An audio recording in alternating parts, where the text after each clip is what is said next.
अस्सलाम वालेकुम। अब हम बात करेंगे यूकैरियोटिक डीएनए रेप्लिकेशन की। लास्ट वीडियो में हमने प्रोकैरियोटिक डीएनए रेप्लिकेशन की बात की थी। अब जो यूकैरियोटिक डीएनए रेप्लिकेशन होती है, बेसिकली इसमें भी सारे स्टेप्स वही होते हैं जो प्रोकैरियोटिक होते हैं, बस कुछ डिफरेंसेस होते हैं। वो जो डिफरेंसेस होते हैं हम इसमें वो इस वीडियो में हम करेंगे। तो सबसे पहले जिस तरह हमने क्या कहते हैं उसमें देखा था, प्रोकैरियोट्स में सिर्फ एक ओरिजिनेट और रेप्लिकेशन साइट थी, फिर उससे क्या कहते हैं सारी रेप्लिकेशन स्टार्ट हुई थी। यूकैरियोट्स में क्या होता है, मल्टीपल ओरिजिन ऑफ रेप्लिकेशन होते हैं, मल्टीपल साइट्स होती हैं ओरिजिन ऑफ रेप्लिकेशन की, जिसमें क्या कहते हैं मल्टीपल वही रेप्लिकेशन वाली प्रोटीन लगती है, जिससे आपका क्या कहते हैं फिर जल्दी इसमें काफी जल्दी क्या कहते हैं रेप्लिकेशन हो जाती है, क्योंकि इसमें ज्यादा साइट से रेप्लिकेशन स्टार्ट हो रही होती है ना, तो ज्यादा जल्दी डीएनए रेप्लिकेट हो जाती है। और डीएनए रेप्लिकेट होती कब है यूकैरियोट्स में? यूकैरियोट्स में जो आपकी सेल्स होते हैं उनकी एक अलग सी साइकिल होती है, ये पूरी साइकिल होती है सेल की, और उसमें जो एस फेज होता है जो कि डीएनए सिंथेसिस वाला फेज ही होता है, इस फेज में आपकी डीएनए रेप्लिकेशन होती है यूकैरियोट्स में, ठीक है। और यूकैरियोट्स में जस्ट लाइक प्रोकैरियोट्स मैंने बताया ओरिजिन ऑफ रेप्लिकेशन थी। अब प्रोकैरियोट्स में डीएनए ए प्रोटीन होती है जो कि ओरिजिन को रिकॉग्नाइज करती है और प्री प्राइमरी कॉम्प्लेक्स बनाती है। यहाँ पे जो होती है प्रोटीन उसका नाम होता है ORC। ये कुछ डिफरेंसेस हैं, ये जरा पॉलीमरेज प्रोकैरियोट्स से डिफरेंसेस हैं जो इसमें हैं प्रोटीन्स के, वो हमको थोड़े से याद करने होंगे। ओरिजिन यहाँ पे ORC रिकॉग्नाइज कर रहा है, वहां पे डीएनए ए कर रही थी, ठीक है। उसने रिकॉग्नाइज किया, फिर हेलिकेस आएगा, खोलेगा। अच्छा, एक और बात जो मैं पिछली वीडियो में करना भूल गया था, जो डीएनए पॉलीमरेजेस होते हैं ना, ये सारे यूकैरियोट्स के भी और प्रोकैरियोट्स के भी प्रोसेसिव होते हैं। इनमें एक स्लाइडिंग क्लैंप की क्या कहते हैं वो होती है, एक्टिविटी होती है। क्लैंप स्लाइडिंग क्लैंप का मतलब क्या है, प्रोसेसिविटी का मतलब क्या है कि ये जो एंजाइम है ये हमने देखा भी था कि पूरे प्रोसेस में हमेशा अटैच रहेगा अपने टेम्पलेट के साथ, और जो सबस्ट्रेट है उनके साथ अटैच रहेगा, अपना फंक्शन पूरा करेगा जब तक टर्मिनेशन सीक्वेंस नहीं आ जाता। ऐसा नहीं करेगा कि एकदम से क्या कहते हैं रेप्लिकेशन कर रहा हो फिर एकदम से चला जाए या रिमूव हो जाए, ये रिमूव नहीं होगा। इसमें होती है स्लाइड क्लैंपिंग एक्टिविटी होती है। स्लाइड क्लैंपिंग का मतलब क्या है कि क्लैंप अटैच हुआ है, जोर से अटैच हुआ है और स्लाइड करता जा रहा है, क्योंकि रेप्लिकेशन फोर्क के अराउंड जिस डायरेक्शन में भी रेप्लिकेशन फोर्क मूव कर रहा है उसमें मूव करता जा रहा है। तो जो प्रोकैरियोट्स में जो स्लाइडिंग क्लैंप करा रहा होता है ना, जिस प्रोटीन्स की वजह से वो इस तरह इस अपनी प्रोसेसिव एक्टिविटी में होता है, प्रोसेसिव अपनी क्या कहते हैं स्टेट में होता है, उसमें प्रोकैरियोट्स में बेसिकली इसी डीएनए पॉलीमरेज 3 की बीटा सब यूनिट्स होते हैं। डीएनए पॉलीमरेज 3 में E-coli के बीटा सब यूनिट्स होते हैं, जिसकी वजह से उसकी हाई प्रोसेसिविटी होती है। हमारे यूकैरियोट्स में क्या होता है कि सबसे पहली बात, हमने प्रोकैरियोट्स में डीएनए पॉलीमरेज 1 और 3 पढ़े थे। यूकैरियोट्स में 5 तरह के पॉलीमरेज होते हैं, polymerase alpha, beta, delta, gamma and epsilon.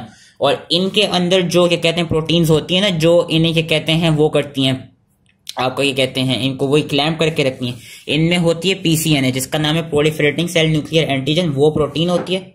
और ये क्या कहते हैं इसको रेप्लिकेट कैसे करती है, इसको रिकॉग्नाइज कैसे, मतलब इसको प्रोसेसिव कैसे रखती है। बेसिकली जो PCNA प्रोटीन है इसके अंदर आके एक और रेप्लिकेशन फैक्टर 5 लगता है, जो कि क्या कहते हैं एक रिंग लाइक स्ट्रक्चर बना देता है, और फिर वो उसको क्या कहते हैं इसको इस फॉर्म में रखता है कि ये आराम से अटैच हुआ होता है, प्रोसेसिव होता है, और अपने क्या कहते हैं जो फोर्क है उसके अराउंड मूव करता रहता है। तो खैर अब हम बात करते हैं पॉलीमरेजेस की, क्योंकि ये खुल गए लीडिंग लैगिंग स्ट्रैंड्स की तरह बनेंगे। यहाँ पे होते हैं 5 तरह के पॉलीमरेजेस, और इन पॉलीमरेजेस का फंक्शन क्या होता है वो हम याद कर लेते हैं। सबसे पहले अल्फा, बीटा और गामा का कर लेते हैं। अल्फा का फंक्शन क्या है, अल्फा में 2 एक्टिविटीज होंगी। एक तो उसके अंदर खुद मल्टी सब यूनिट एंजाइम होता है, इसमें एक प्राइमेज वाला फंक्शन होगा। प्राइमेज का काम क्या था, जो वहां पे डीएनए G प्राइमेज करा रहा था के, और जो प्राइमोसोम बना रहा था प्रोकैरियोट्स में, कि बेसिकली RNA प्राइमर सिंथेसाइज कर रहा होता है। सेम थिंग पॉलीमरेज अल्फा कर रहा होता है। पॉलीमरेज अल्फा के पास 5-3 पॉलीमरेज वाली एक्टिविटी भी होती है और प्राइमेज वाली एक्टिविटी भी। ये करता क्या है कि ये RNA प्राइमर्स बनाता है, मेनली लैगिंग स्ट्रैंड में, क्योंकि लीडिंग स्ट्रैंड में तो इतने बनते नहीं है। और ये RNA प्राइमर्स बना के क्या करता है, इसके पास क्योंकि 5-3 वाली पॉलीमरेज एक्टिविटी है, तो ये दोनों लीडिंग और लैगिंग दोनों स्ट्रैंड्स में क्या कहते हैं कुछ हद तक सिर्फ इनिशिएट करने के लिए दोनों स्ट्रैंड्स में रेप्लिकेशन कराता है, दोनों स्ट्रैंड में न्यूक्लियोटाइड अटैच करता है, इस एक्टिविटी को यूज करती है। यह है पॉलीमरेज अल्फा का काम, और यही लिखा हुआ है कि it contains primase and initiates DNA synthesis. Polymerase beta का क्या काम है कि ये क्या कहते हैं डीएनए रिपेयर में, गैप फिलिंग में इन्वॉल्व होता है। पॉलीमरेज गामा का काम है कि ये जो माइटोकॉन्ड्रिया के अंदर डीएनए होती है उसकी रेप्लिकेशन कराता है। अब आपके आ जाते हैं polymerase delta and epsilon. Delta and epsilon पे थोड़ा मैं जोर तो नहीं दूंगा, पर इसका मैं ये बताऊंगा कि depends on which book you read. इसमें थोड़ी कंट्रोवर्सीज हैं। आपको कुछ बुक्स में क्या कहते हैं, जो जिस तरह लिपिन है, लिपिन में ये लिखा है कि जो पॉलीमरेज डेल्टा है वो लैगिंग स्ट्रैंड को इलोंगेट कराएगा ओकाज़की फ्रैगमेंट्स को ज्वाइन करा के। बेसिकली दोनों लैगिंग और लीडिंग स्ट्रैंड में क्या कहते हैं पहले पॉलीमरेज अल्फा आया, उसने क्या कहते हैं प्राइमर बनाया और दोनों में इनिशिएट की डीएनए सिंथेसिस थोड़ी सी सिर्फ मुश्किल से around I would say 15 to 20 nucleotides add किए दोनों लीडिंग और लैगिंग स्ट्रैंड्स में। फिर बाकी जितनी भी न्यूक्लियोटाइड्स लैगिंग स्ट्रैंड में लगेंगे वो अकॉर्डिंग टू लिपिन पॉलीमरेज डेल्टा से लगेंगे, डीएनए पॉलीमरेज डेल्टा से, क्योंकि इसका फंक्शन लिपिन में ये लिखा है। और क्या कहते हैं पॉलीमरेज एप्सिलॉन क्या करेगा, एप्सिलॉन लीडिंग स्ट्रैंड वाले का क्या कहते हैं जो होगा पूरा स्ट्रैंड उसको क्या कहते हैं फिर उसको पूरा फिनिश करेगा। शुरू में पॉलीमरेज अल्फा आएगा, छोटे से क्या कहते हैं थोड़े से लगा देगा न्यूक्लियोटाइड्स, बाद में पॉलीमरेज, इसमें इन्होंने ऑब्वियसली लिपिन में इन्होंने जरा दिखाई नहीं है यूकैरियोट की सही से, पर होगा यही कि लैगिंग वाले स्ट्रैंड पे जिस तरह मैंने कहा अकॉर्डिंग टू लिपिन पॉलीमरेज डेल्टा आएगा वो पूरा कंप्लीट करेगा, और जो लीडिंग वाला स्ट्रैंड है उसमें क्या कहते हैं पॉलीमरेज एप्सिलॉन करेगा। लेकिन कुछ किताबों में डिफरेंट लिखा है। लिपिन ये कहती है, और मैं क्योंकि लिपिन से पढ़ा रहा हूं तो यही चीज समझाऊंगा। सत्या में इनके फंक्शंस ऑपोजिट लिखे हैं। सत्या में ये लिखा है कि पॉलीमरेज एप्सिलॉन लैगिंग स्ट्रैंड को कराते हैं और पॉलीमरेज डेल्टा लीडिंग स्ट्रैंड को कराते हैं। So depends on which books you read, आपको कैसे बेहतर लगता है। पर मेन जो रेप्लिकेशन का एक कॉन्सेप्ट है, एक प्रोसेस है, वो लाइक ओवरऑल नॉर्मली बस इन्हीं दो एंजाइम्स में क्या कहते हैं वो डिफरेंस आ रहा था। कुछ किताबों में दोनों का लिखा है कि दोनों लैगिंग और लीडिंग स्ट्रैंड के होते हैं, तो थोड़ी डिस्क्रिपेंसीज कंट्रोवर्सीज हैं। आप जिस बुक से ज्यादा बेहतर समझते हैं उससे याद कर ले। मैंने लिपिन का याद रखा हुआ है कि जो पॉलीमरेज डेल्टा है वो लैगिंग कराएगा और पॉलीमरेज एप्सिलॉन है वो लीडिंग को कराएगा। और पॉलीमरेज डेल्टा एप्सिलॉन और गैमा में क्या खास बात होती है, प्रूफ रीडिंग कर सकते हैं। प्रूफ रीडिंग क्या हुई, इनके पास 3-5 एक्सोन्यूक्लियस वाली एक्टिविटी होती है, यानी ये क्या कहते हैं म्यूटेशन नहीं होने देंगे, प्रूफ रीडिंग एक्टिविटी इनमें होती है। ठीक है, वो प्रूफ रीडिंग इनमें सारी एक्टिविटी होती है। और अब इसमें मजे की बात क्या होती है, जो लैगिंग वाली स्ट्रैंड में होती है और डीएनए पॉलीमरेज की जो सत्या में लिखी हुई थी, तो मैं सत्या वाली चीज ही मैंने कहा था रेफरेंसेस दूंगा, तो उसमें ये लिखा है कि जब रेप्लिकेशन होती है सारी ये चीजें होती हैं, उसमें बस होता ही है कि लीडिंग स्ट्रैंड पे आपका क्या कहते हैं, लीडिंग स्ट्रैंड पे तो नॉर्मल होगा, लीडिंग स्ट्रैंड पे आपका करा रहा होगा पॉलीमरेज एप्सिलॉन। पर जो लैगिंग स्ट्रैंड होगी ना, लैगिंग स्ट्रैंड पे क्या होगा कि सबसे पहले पॉलीमरेज अल्फा आएगा। पॉलीमरेज अल्फा क्या करेगा, वो आरएनए प्राइमर सिंथेसाइज करेगा क्योंकि उसके पास प्राइमेज की एक्टिविटी है। फिर वो उन्हीं आरएनए प्राइमर को थोड़ा सा पॉलीमराइज करेगा, तो उनमें थोड़े से न्यूक्लियोटाइड अटैच करेगा अराउंड 20 to 30, क्योंकि उसके पास ये कहते हैं 5' पॉलीमरेज वाली एक्टिविटी भी है। फिर वहां से फिर क्या होगा, पॉलीमरेज अल्फा निकल जाएगा, वहां पे क्या कहते हैं आपका पॉलीमरेज आ जाएगा, लैगिंग वाला है पॉलीमरेज डेल्टा। और पॉलीमरेज डेल्टा आने के बाद क्या आएगा, आपकी पीसीएनए जो स्लाइडिंग क्लैम्प प्रोटीन्स थी वो आएंगी, जो कि थी प्रोलिफरेटिंग सेल न्यूक्लियर एंटीजन, और साथ में जो रेप्लिकेशन फैक्टर 5 है वो आएगा। और एक और बात, जो आपकी यूकैरियोटिक डीएनए है उसके जो 2 सिंगल स्ट्रैंड्स हैं, जो प्रोकैरियोटिक डीएनए थी उसमें single stranded DNA binding protein थी, यहाँ पे single stranded DNA binding protein नहीं होगी, यहाँ पे एक और प्रोटीन होगी जिसका नाम है replication protein, I think replication protein A. जो प्रोकैरियोट्स में single stranded binding protein function करा रही थी वो यहाँ पे रेप्लिकेशन प्रोटीन ए करा रही होगी। प्राइमर सिंथेसिस जो वहां पे डीएनए जी प्राइमेज करा रहा था वो यहाँ पे पॉलीमरेज अल्फा का प्राइमेज करा रहा है। स्लाइडिंग क्लैम्प जो वहां पे बीटा सब यूनिट था डीएनए पॉलीमरेज टी का वो यहाँ पे पीसीएनए करा रहा है। और एक और खास बात, प्राइमर रिमूवल जो वहां पे आपका डीएनए पॉलीमरेज बंद कराता है इन आरएनए प्राइमर्स का रिमूवल अपनी क्या कहते हैं 5' एक्सोन्यूक्लियस एक्टिविटी के थ्रू। यहाँ पे आरएनए के प्राइमर्स कैसे रिमूव होंगे, यहाँ पे ये वाले एंजाइम्स होंगे RNS H and your flap endonuclease 1, FEN1 is flap endonuclease 1, ये यूकैरियोट्स में आरएनए प्राइमर्स को रिलीज करेंगे। लेकिन यूकैरियोट्स में क्या होता है, एक मजे की चीज I don't know why I am saying, लेकिन जो यूकैरियोट्स में एक चीज होती है वो ये होता है कि डीएनए में हमने देखा था जैसे आरएनए प्राइमर निकले तो वहां पे पॉलीमरेज 1 ने यहाँ पे फर्दर न्यूक्लियोटाइड्स ऐड किए और उनको अटैच कर लिया आपस में, बाद में लाइगेज ने। यहाँ पे एक मसला आता है यूकैरियोट्स में कि जब आरएनए प्राइमर हट जाते हैं ना तो वहां पे फिर कोई डीएनए नहीं लगती। अब समझो जो आरएनए प्राइमर हट गए ना, बस वो वाले पार्ट्स चले जाएंगे और जो ऑलरेडी से पिछले बने हुए होंगे ओकाज़ाकी फ्रैगमेंट्स वो खुद से क्या कहते हैं आपस में बाइंड कर जाएंगे। तो जब वो खुद से बाइंड कर जाते हैं तो जो प्राइमर वाली जगह वहां पे कोई न्यूक्लियोटाइड आके लगता नहीं, जिसकी वजह से जो आपकी सेल की डीएनए वो छोटी हो जाती है। यूकैरियोट्स में सेल की डीएनए छोटी हो जाती है और इस छोटे होने के प्रॉब्लम को सॉल्व करने के लिए हमारी सेल्स के अंदर होते हैं टीलोमेर्स। टीलोमेर्स क्या होते हैं, ये आपके बिल्कुल एंड पर होते हैं। ये क्या कहते हैं डीएनए और प्रोटीन्स के साथ बाइंड हुए होते हैं, इनको शेल्टरिन भी कहते हैं। जब टीलोमेर्स आपके कॉम्प्लेक्सेस होते हैं डीएनए प्लस प्रोटीन के, जिनको हम कलेक्टिवली शेल्टरिन कहते हैं, एंड्स ऑफ लीनियर क्रोमोसोम्स पे होते हैं। ये बेसिकली स्ट्रक्चर इंटेग्रिटी कहते हैं मेंटेन करते हैं क्रोमोसोम की और न्यूक्लियस से प्रिवेंट कराते हैं अटैक्स को। बाकी इनकी खास बात यह है कि इनके अंदर सारे नॉन कोडिंग स्ट्रैंड्स होते हैं, बहुत ज्यादा नॉन कोडिंग हेक्सामेरिक AGGT स्ट्रैंड होते हैं, G स्ट्रैंड होती है, और उनकी यही वाली जो होती है ना स्ट्रैंड, वो सबसे बड़ी होती है, जो कि 3 एंड वाली होती है। इन्होंने दिखाया हुआ है ये दोनों डीएनए के जो स्ट्रैंड है उनका 3 एंड है, वहां पे सबसे ज्यादा ग्वानिन होंगी, ये ग्वानिन वाले पेयर्स होंगे। ये क्या कहते हैं, टेंडम नॉन आपके क्या कहते हैं कोडिंग टीलोमेयर रिपीट्स होते हैं, जो कि हेक्सामेरिक होते हैं, क्योंकि 6 रिपीट्स होते हैं। देखो सारे रिपीट्स में जो कि बेसिकली करा क्या रहे होते हैं कि डीएनए को एंड से लंबा करते हैं। और ये लंबा क्यों करते हैं, ताकि जो आपकी मेन जीन्स हो ना, जब आपकी रेप्लिकेशन हो जाए तो वो लॉस्ट ना हो, ताकि वो मेन यहीं पे है जब रेप्लिकेशन हो। तो ये ना कि अगर टीलोमेर आपके पास बेसिकली टीलोमरेज एक एंजाइम होता है जो इसको मेंटेन कर रहा होता है, वो इसका मैं फंक्शन बाद में बताता हूँ, वही चीज रह गई है।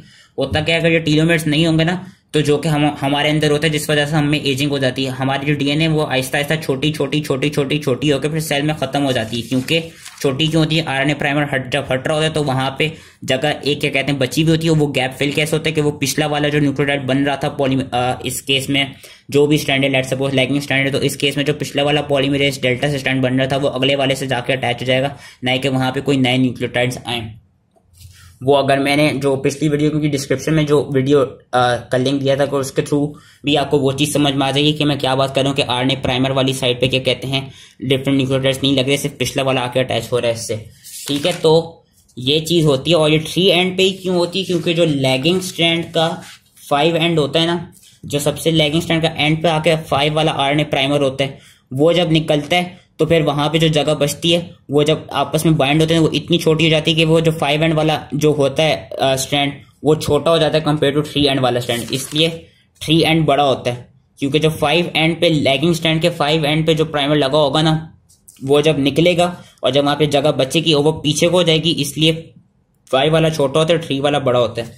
अब ये जो टीलोमेर्स का मसला है, मसला तो नहीं, लेकिन आपके यूकैरियोट्स में तो ये होता है। अब आपके जो जर्म सेल्स और कैंसर सेल्स होते हैं उनमें एक एंजाइम होता है टीलोमरेज। टीलोमरेज क्या कराता है, ये क्या कहते हैं बेसिकली इस डीएनए के उस लेंथ को, उस जेनेटिक कोड को मेंटेन रखता है। और वो कैसे रखते हैं वो पढ़ते हैं, और उसकी मेंटेनेंस की वजह से ही आपके क्या कहते हैं जो जर्म सेल्स और कैंसर सेल्स होते हैं, इनमें ये खास बात है कि ये मेटास्टेसाइज करते रहते हैं और ये कभी भी खत्म नहीं होते, बहुत मुश्किलों से मरते हैं जर्म सेल्स और क्या कहते हैं वो कैंसर सेल्स। टीलोमरेज क्या होता है, टीलोमरेज के अंदर प्रोटीन है जिसका नाम है टर्ट, और जो as a reverse transcriptase add करती है एक प्रोटीन है टर्ट, और उसके पास एक शॉर्ट आरएनए क्या कहते हैं आरएनए का टेम्पलेट है जिसका नाम है टर्ट, जो कि रिवर्स ट्रांसक्रिप्टेज वाला पार्ट है। ये पूरा रिवर्स ट्रांसक्रिप्टेज, और उसके अंदर जो आरएनए का टेम्पलेट है इस टर्ट प्रोटीन के अंदर, उसका हमने नाम रखा है टर्क, TERC। करता क्या है, ये वाली चीज करती क्या है टीलोमरेज की, और ये अपना फंक्शन कैसे प्रोवाइड करती है, ये इस समझो कि अब ये यूकैरियोटिक डीएनए नहीं है, ये है जर्म सेल या कैंसर की डीएनए। तो उस कैंसर सेल की डीएनए को ये मेंटेन कैसे रखती है, इस लेंथ को कराती क्या है ये टीलोमरेज। ये नजर आ रहा है, आएगा अपने टर्क रिवर्स ट्रांसक्रिप्टेज के एक्शन के थ्रू और अपने आरएनए टेम्पलेट के थ्रू कराएगा क्या, इसके पास एक वही 5 to 3 डायरेक्शन वाली क्या कहते हैं एक्टिविटी होती है। ये अपना आरएनए टेम्पलेट देगा जिससे जो ऑलरेडी 3 एंड बड़ा हुआ है ना उसको और बढ़ा देगा। ये हम देख रहे हैं कि जो 3 एंड बड़ा हुआ है वहां पे आके नया टीलोमेर का रिपीट ऐड हो रहा है, रिवर्स ट्रांसक्रिप्टेज ऐड करा रहा है। ऐड कैसे करा रहा है, आरएनए का टेम्पलेट यूज करके। तो दोनों टर्ट और टर्क प्रोटीन यूज हो रही है। टर्ट जो है रिवर्स ट्रांसक्रिप्टेज है जिसका नाम, वो बेसिकली ऐड करा रहा है, और ऐड हो कैसे रहा है क्योंकि आरएनए टेम्पलेट यूज हो रहा है। आरएनए टेम्पलेट है टर्क वाली प्रोटीन। तो हम ये देख सकते हैं कि newly synthesized strand with terminate RNA primer remove. आगे क्या हुआ, telomerase extends the 3 end of the DNA, translocates and repeats. Extend किया, ट्रांसलोकेट करेगा और फिर से उसको एक्सटेंड करता जाएगा। समझो ये वाला लाइन बढ़ती जाएगी। बाद में क्या होगा कि प्राइमेज सब unit of DNA polymerase alpha makes RNA primer. अब जो यहां से बड़ी हो रही है ना, ये इन्होंने सिर्फ एक ही दिखाई हुई है। जब ये बड़ी होती जाएगी यहां पे आगे फिर आपका डीएनए पॉलीमरेज अल्फा जिसके पास प्राइमेज वाली एक्टिविटी थी वो आएगी, और वो उस स्ट्रैंड का क्या कहते हैं एक प्राइमर बना लेगी। जिस तरह से यहाँ पे एक प्राइमर बना दिया, ये जो स्ट्रैंड इन्होंने सिर्फ यहाँ पे एक ही डब्बे की एग्जांपल ली हुई है कि ये सिर्फ एक आके अटैच कर दिया रिवर्स ट्रांसक्रिप्टेज ने। अब इसका प्राइमर बना दिया पॉलीमरेज अल्फा ने। अब पॉलीमरेज अल्फा का प्राइमेज पार्ट ने इसका प्राइमर बना दिया। अब थर्ड स्टेप में क्या होगा कि जो इसका वो है क्या कहते हैं प्राइमर है, अब जो डीएनए पॉलीमरेज अल्फा थी उसमें 5' पॉलीमरेज वाली एक्टिविटी भी थी, तो उसको यूज करके इस प्राइमर की जगह और न्यूक्लियोटाइड्स ऐड करेगी। ये क्या कर रही है कि DNA polymerase alpha x tends 3 end of RNA primer with DNA. उससे क्या होगा कि फिर ये देखें, ये हम देख सकते हैं कि जो नई आरएनए प्राइमर बना था, जिस तरह यहाँ पे सिर्फ एक था, ये दो नहीं थे। अब फाइनल प्रोडक्ट में ये दो यहाँ पे क्या कहते हैं उसके रिपीट्स आ गए और ये नॉन कोडिंग है। और इस तरह करके फिर क्या होगा, जो आरएनए प्राइमर है वो रिमूव हो जाएगा। और जैसे ही क्योंकि ये 3 एंड बड़ा था तो साथ में 5 एंड भी बढ़ जाएगा। और अब होगा कि जब फिर से रेप्लिकेशन होगी तो वो जब छोटा होगा तो वो इतना छोटा नहीं होगा कि जो मेन प्रोटीन्स है, जो मेन चीज है डीएनए की, वो चली जाए। वो जब छोटा होगा ना तो वो इस फॉर्म तक आ जाएगा, फिर से टेलोमेरेज ऐड करेगा, इन दोनों स्ट्रैंड्स को बढ़ा देगा, ताकि अगेन जब रेप्लिकेशन हो उसकी जो मेन फंक्शन है, मेन जो इंपॉर्टेंट चीज है डीएनए की, वो चीज लॉस्ट ना हो। ये होता है टेलोमेरेज का काम। आई होप इजीली समझ में आ गया। And that's basically eukaryotic DNA replication. वही सारी चीजें थी जो हम प्रोकैरियोट्स में पढ़ चुके हैं, तो उसमें बस मैंने मेन चीज डिफरेंसेस ही बताने थे। डिफरेंसेस मैं बता चुका हूँ, मैं बस फिर से एक दफा रिपीट कर रहा हूँ। वो ये थे कि एक तो यूकैरियोट्स में मल्टीपल ओरिजिनेटिंग साइट होती है, जो रिकॉग्निशन प्रोटीन होती है, वो प्रोकैरियोट्स में डीएनए ए थी, यहाँ पे ओआरसी है। हेलिकेस का भी एमसीएम लिखा हुआ है, लेकिन यू कैन लर्न हेलिकेस। जो उधर single standard DNA binding protein थी एसएसबी, यहाँ पे है आरपीए रेप्लिकेशन प्रोटीन ए है।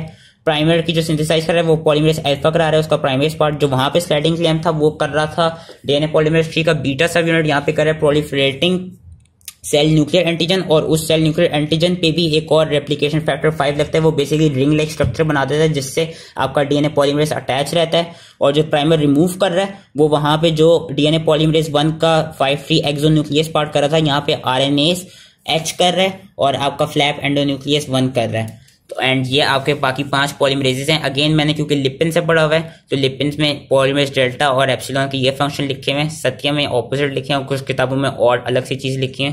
तो जो आपको बेहतर लगे आप वहां से याद कर लीजिएगा। And that was it, thank you.